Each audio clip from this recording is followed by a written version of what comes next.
રાજકોટના જંગલેશ્વર ડિમોલેશનના ખર્ચને લઈને ઉઠેલા સવાલો બાદ મહાનગરપાલિકા હવે એક્શન મોડમાં આવી. જો મ્યુનિસિપલ કમિશનર તુષાર સુમારાએ જણાવ્યું હતું કે મેયરની સૂચના અનુસાર તપાસ સમિતિની રચના કરવામાં આવશે અને ડિમોલેશનના દરેક બિલની તપાસ કરવામાં આવશે. જો કોઈ ગેરરીતિ સામે આવશે તો જવાબદાર સામે કાર્યવાહી કરવામાં આવશે અને જરૂર પડશે ત્યારે રિકવરી પણ કરવામાં આવશે. કમિશનરે જણાવ્યું હતું કે 1500 થી 1600 મકાનોનું ડિમોલેશન હોવાથી ખર્ચ મોટો હોવાનું સ્વાભાવિક છે, પરંતુ પ્રજાના પૈસામાં ગેરરીતિ ચલાવી લેવામાં નહીં આવે. તપાસ સમિતિમાં પથિક પટેલ સિવાય અન્ય અધિકારીઓ પણ સમાવેશ થાય છે તેવું કહેવામાં આવી રહ્યું છે. આ ડિમોલિશન કદાચ આપણે ભારતના ઇતિહાસમાં જે મેજર આજ સુધીના ઇતિહાસમાં થયેલા ડિમોલિશન્સ કહી એમાંથી એક એને આપણે ગણી શકાય કે આટલા લેવલ ઉપર કે જ્યાં 1500 થી 1600 જેટલા મકાનો, એમાંથી મોટા ભાગના તો એવા મકાનો કે જે એકદમ પાક્કા, અમુક તો 2-2 માળ 3-3 માળના મકાનો, જે આપે પણ જાણો છો, આપ પણ હાજર, એનું આ કામ થયું.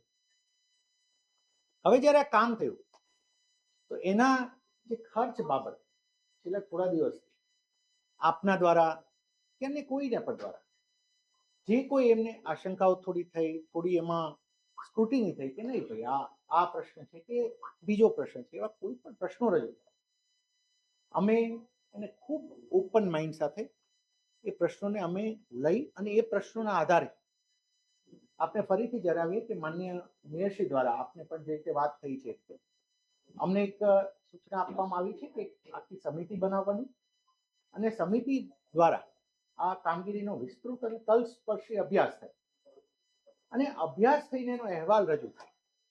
હું આપને કમિશનર તરીકે સંપૂર્ણપણે આપને ખાતરી આપું છું કે કોઈ પણ પ્રશ્નો જે આપના દ્વારા કોઈ પણ વ્યક્તિ દ્વારા ઊભા થયા છે, એ તમામ પ્રશ્નોની બાબત રાજકોટ મહાનગરપાલિકા, અમારું વહીવટી તંત્ર, અમે ખૂબ ઓપન માઇન્ડથી વિચારી અને દરેક આ કમિટી અમે એને સ્ક્રુટિની કરીશું. આ સ્ક્રુટિની અંદર પણ આપને ફરીથી જણાવીએ છીએ કે public money when it is used, right point ઉપર યુઝ થયું, ઓકે, પણ જ્યાં એ મનીનો અમને દુરુપયોગ લાગશે, અમને એવું લાગશે ત્યાં અમે પેમેન્ટ નહીં પણ કરીએ અને કર્યા હશે તો પણ એની બાબતમાં એક્શન લઈશું. આઈ એશ્યોર યુ. રાજકોટના જંગલેશ્વર ડિમોલેશન મામલે હવે રાજકીય અને વહીવટી સ્તરે હલચલ તેજ બની. મેયર ડોક્ટર નિહલ શુક્લા અને શહેર ભાજપ પ્રમુખ ડોક્ટર માધવ દવેની સંયુક્ત પ્રેસ કોન્ફરન્સમાં સમગ્ર મામલે મહત્વપૂર્ણ નિવેદનો આપવામાં આવ્યા.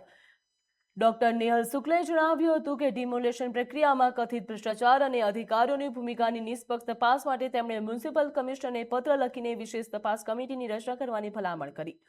તેમણે કહ્યું કે સ્ટેન્ડિંગ કમિટીમાં રજૂ થયેલા કેટલાક બિલ શંકાના દાયરામાં આવતા તેની સચોટ અને તપાસ થવી જોઈએ. જો કે તપાસ દરમિયાન કોઈપણ પ્રકારની ગેરરીતિ, ભ્રષ્ટાચાર અથવા તો કોઈની સંડોવણી સામે આવશે તો બીપીએમસી એક્ટ તેમજ દંડાત્મક કાર્યવાહી કરવામાં આવશે.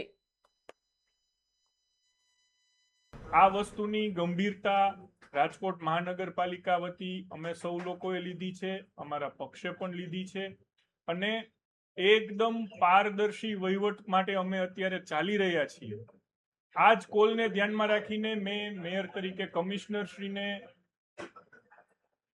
સંપૂર્ણ રીતે લેખિતમાં જણાવ્યું છે કે આપ સક્ષમ અધિકારીઓની એક સમિતિ બનાવો અને આ સમિતિ અમને તલસ્પર્શી અને વિસ્તૃત રિપોર્ટ આપે. એના આધારે કોર્પોરેશન આગળની કાર્યવાહી કરશે. કોની ઉપર પગલાં લેવા, કોઈ આમાં કસૂરવાન છે તો એના ઉપર શું પગલાં લેવા, ખરેખર નેચરલ કોર્સમાં બધું થયું છે. આ દરેક પ્રશ્ન જે અત્યારે ચાલી રહ્યા છે એના સંપૂર્ણ જવાબને ધ્યાનમાં લઈને કમિશનરશ્રીને તાત્કાલિક એક સક્ષમ અધિકારીઓની તપાસ સમિતિ બનાવવાનું જણાવેલ છે. જંગલેશ્વર ડિમોલેશન અને એના જે બિલ બાબતમાં એ બાબતમાં ભારતીય જનતા પાર્ટીનું રાજકોટ મહાનગરપાલિકામાં શાસન છે અને અમારા પદાધિકારીઓ એ માટે પૂરી ગંભીરતાથી કામ કરી રહ્યા છે અને પાર્ટી લોકોને કોઈ તકલીફ ન પડે એવા નિર્ણયો લેવા માટે જાણીતી છે ને અમે એ મુજબ જ નિર્ણયો લીધા છે. કોર્પોરેશનની અમારી પદાધિકારીઓની ટીમ આ બાબતે ખૂબ ગંભીર છે અને એ બાબત અમે લોકોએ ચર્ચા વિચારણા કરી અને આમાં કોઈ પણ પ્રકારની ઢીલ ન રાખવી એવું અમે નક્કી કર્યું છે